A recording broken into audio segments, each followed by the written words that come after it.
Hi, it's Paddy Hirsch at Marketplace. So this week we heard that the Federal Reserve made it easier and cheaper for people in Europe to get dollars. So why do they need dollars? Do they not have their own currency? Do they not have the euro? Is the euro not good enough? Well, let me explain why people like to do business in dollars, why dollars are so popular right now. And to do that, I want you to meet Tommy Murphy, we'll call him. And Tommy actually he's a maker of motherboards in Ireland, okay? And in order to make his motherboards, Tommy has to go to a microprocessor or a chip supplier in Korea. And he's got a great chip supplier out there. Her name is Mrs. Kim. Okay, here she is. And she of course does business in Korean won, okay, most of the time, when she's doing domestic work. So when Tommy rings her up and says, Mrs. Kim, I need 1 million chips, she's like, okay, the price is however much won. And he says, ooh, I don't really like doing business as one because I've got to take my euros and I've got to convert them and this and that. It's all this currency risk and who knows. Any chance we can do business in euros? And Mrs. Kim's like, well, no, I don't want to do business in euros because I do business with the Japanese, have suppliers there, and also have people that I do business with in Taiwan, and they all use different currencies. So if I get your euros, then I have to convert them to won, and then I have to convert them to yen, and then it's got to go to Taiwanese. It's just too complicated. It's too difficult.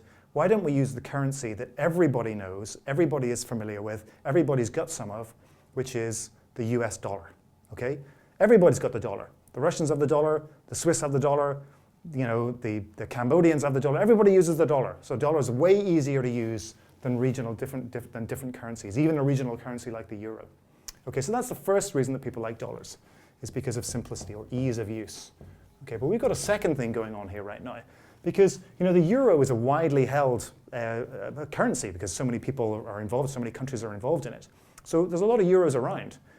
But people are looking at the euro right now and they're saying to themselves, I don't really know about this. So Tommy rings up Mrs. Kim and says, I need 1 million chips. Can I pay you in euros? She's like, well, there's no way. Firstly, there's all the issues with my conversion. But secondly, there's the issues with the euro itself. I mean, last week or last month, you were talking about maybe even dissolving the euro altogether.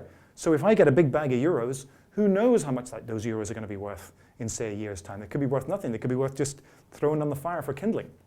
So no, I'm not going to do business in euros. I need you to do business in dollars. So that's the second reason is, problems with the euro. Okay, and that means that everybody goes to the obvious currency, which is the dollar. So you've got two pressures now on the dollar. Firstly, because everybody wants it's easy to use. Secondly, because there's problems with another large currency, which is the euro. So everybody's diving into the dollar. And here's the thing.